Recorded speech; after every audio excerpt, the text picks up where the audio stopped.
Subcomissão de Acompanhamento da Educação na Pandemia discute conexão à internet nas escolas. E participantes de audiência no Senado cobram providências sobre abusos contra trabalhadores em fast food. Hoje é segunda-feira, 8 de agosto, o Senado Notícias está no ar.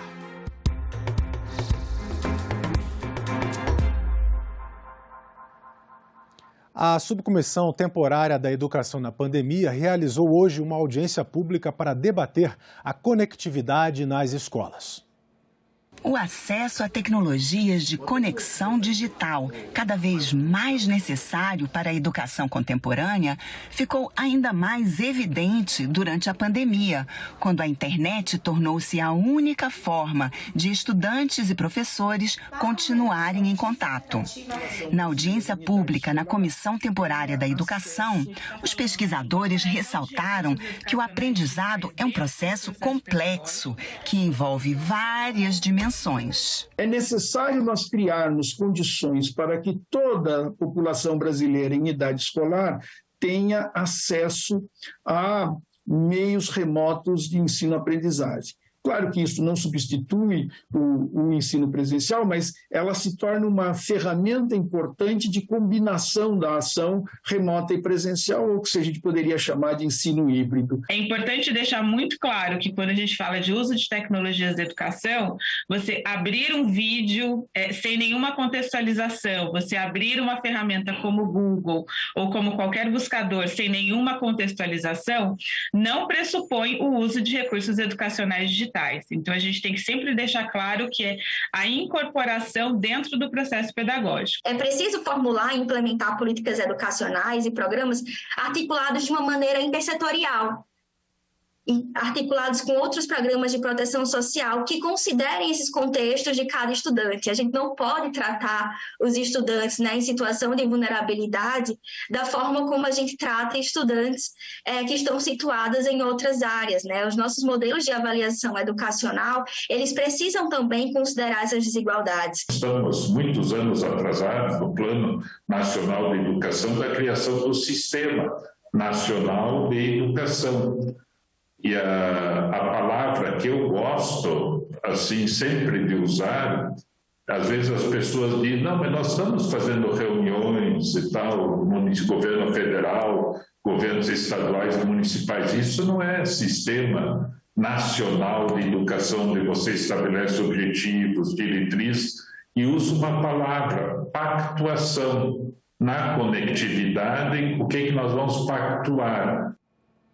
Em audiência pública hoje, na Comissão de Direitos Humanos, parlamentares, representantes sindicais e especialistas em direito debateram as condições de trabalho no setor de fast food. Com o ritmo acelerado da vida moderna, as refeições rápidas vieram para ficar. Para alimentar milhões de brasileiros, muitos empregos foram gerados. Na cozinha, atrás do balcão, na preparação e na entrega no endereço de cada pedido.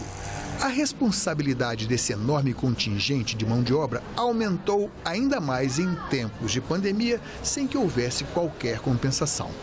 A flexibilização das relações entre empregadores e empregados decorrente da reforma trabalhista motivou uma sugestão encaminhada à Comissão de Direitos Humanos do Senado. Por iniciativa do presidente da CDH, Humberto Costa, e do senador Paulo Paim, líderes sindicais, representantes dos trabalhadores e especialistas internacionais compareceram à audiência pública para debater e instruir a elaboração do Estatuto do Trabalho. O tema é o impacto da reforma trabalhista no cotidiano dos trabalhadores e trabalhadoras de fast food. É muito atual esse tema e estamos vendo ele acontecer não só no Brasil, mas também no mundo. Os participantes da sessão interativa cobraram providências para os maus tratos, assédio, racismo e outros abusos cometidos contra os trabalhadores do setor de fast food. O tema é muito nervoso, porque atinge trabalhadores do setor de fast food e de uma violência muito grave, uma violência descomunal, através de assédios, de pressão, em cima daqueles trabalhadores que a grande maioria, o primeiro emprego, na sua grande maioria, pessoas que estão de uma necessidade muito grande e, resultado da reforma trabalhista, isso vem fazendo com que as negociações não sejam todos mais coletivos e sim individual, e essa pressão individual faz essa desigualdade aumentar muito. Lembro aqui que em 2015 realizamos uma audiência sobre a situação dos trabalhadores da empresa McDonald's, que avançou no debate e tivemos alguns acordos que foram apresentados pelos trabalhadores, em que em parte foi atendido.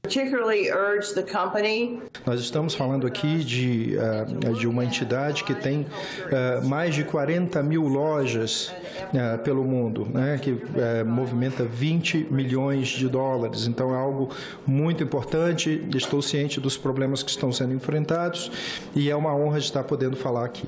A grande mídia não tem divulgado isso, ao nosso ver, da maneira que deve estar sendo feita, né? Então a gente pensa que é uma multinacional potente, né, que tem a sua intervenção, infelizmente, na mídia nacional brasileira, porque o que tem acontecido aqui já era para estar sendo divulgado pela nossa mídia livre, que a gente imagina aí há muito tempo. Jolimar Roberto, presidente da Contratos CUTS, dizer que você tem razão.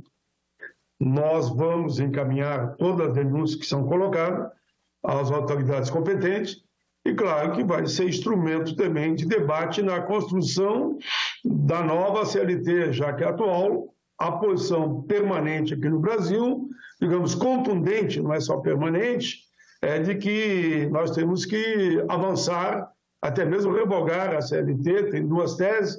A outra grande tese é fazer uma revisão profunda, e por isso está na pauta o novo Estatuto do Trabalho. Sonegação de impostos e ameaça à integridade física dos consumidores num negócio ilegal que envolve milhões de reais. O comércio clandestino de pneus vai ser debatido na Comissão de Assuntos Econômicos do Senado na próxima quinta-feira. A segurança de milhões de passageiros de veículos automotores depende da qualidade dos pneus. Todo cuidado é pouco. Será mesmo? Enquanto as revendedoras regularizadas pagam impostos e geram postos de trabalho, um mercado paralelo atua fora de controle, sem emissão de documento fiscal. A venda direta de pneus dos fabricantes para os transportadores sem passar pelas revendedoras abre uma brecha para a sonegação fiscal e gera severos prejuízos para o setor pneumático em geral. As denúncias encaminhadas à CAI dão conta de que cerca de 100 lojas já foram fechadas com a demissão de 1.000 funcionários. A fraude se dá de várias formas. Transportadores compram pneus em quantidade muito maior que o necessário, revendendo o excedente por valores abaixo do mercado. Pneus com pouco tempo de uso são declarados como sucatas. Venda de novos casada com reformas em empresas de recapagens.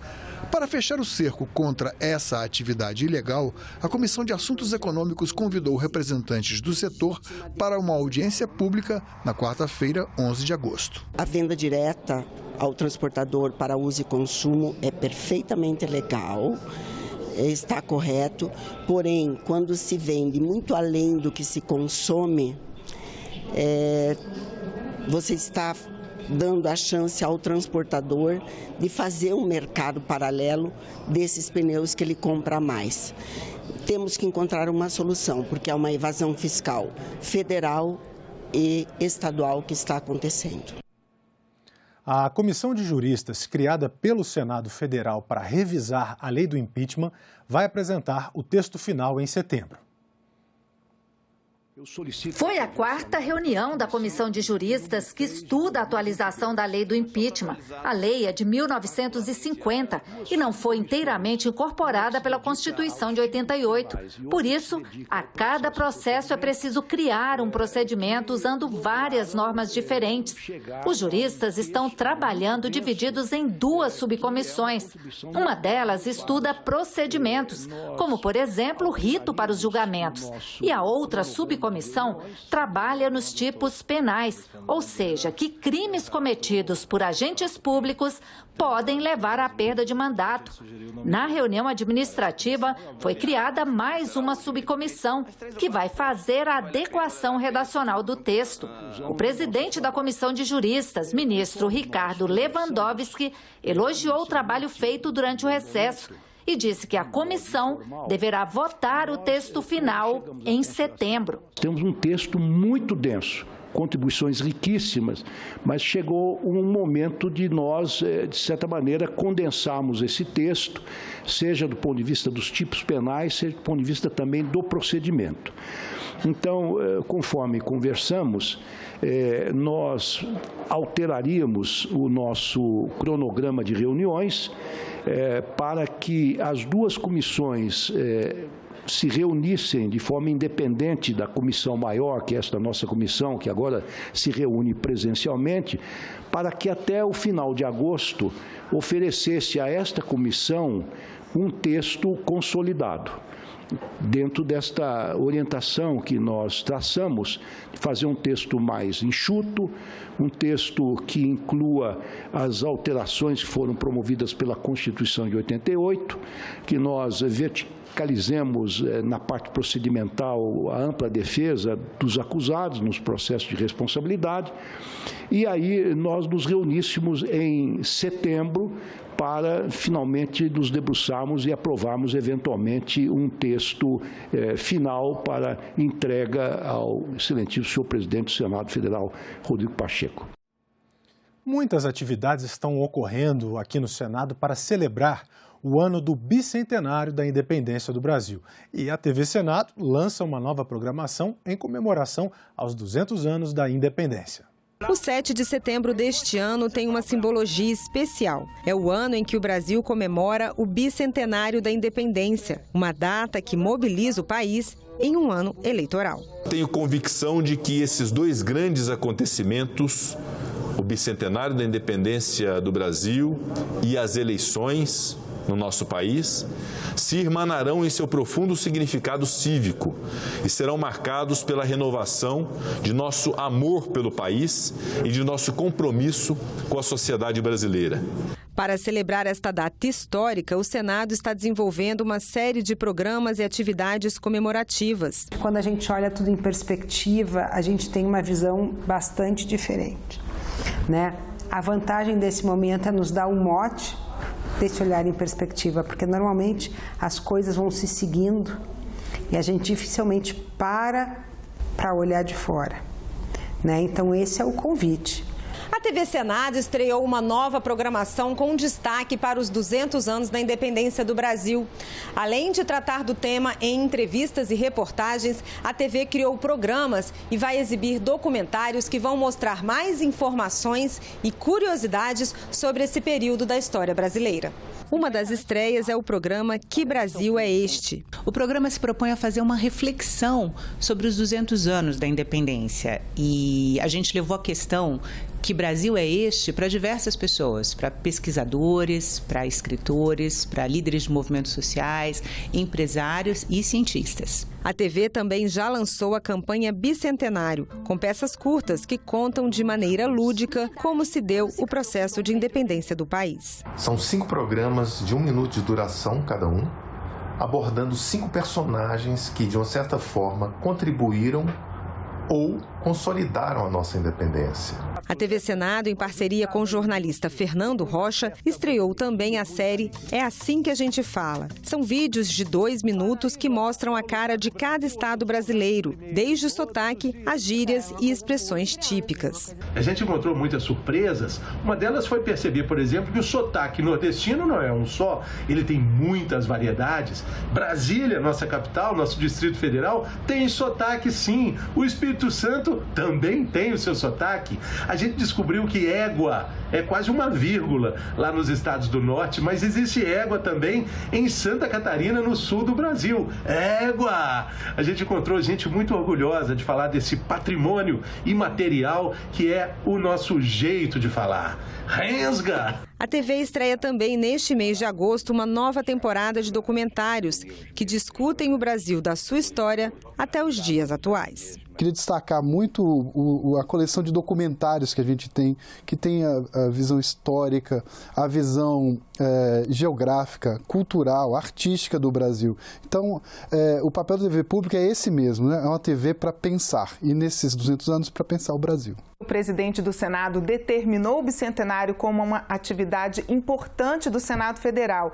Então, a TV Senado está com uma programação. Tivemos recentemente o programa Jovem Senador, com um tema de redação sobre o bicentenário. Estamos fazendo o podcast da Rádio Senado, a agência com reportagens especiais. Então, a comunicação está engajada nesse processo e a TV Senado é uma parte fundamental disso. E nós ficamos por aqui. Você pode rever as reportagens desta edição na nossa página na internet. Acesse senado.leg.br/TV. Muito obrigado pela sua companhia e até a próxima.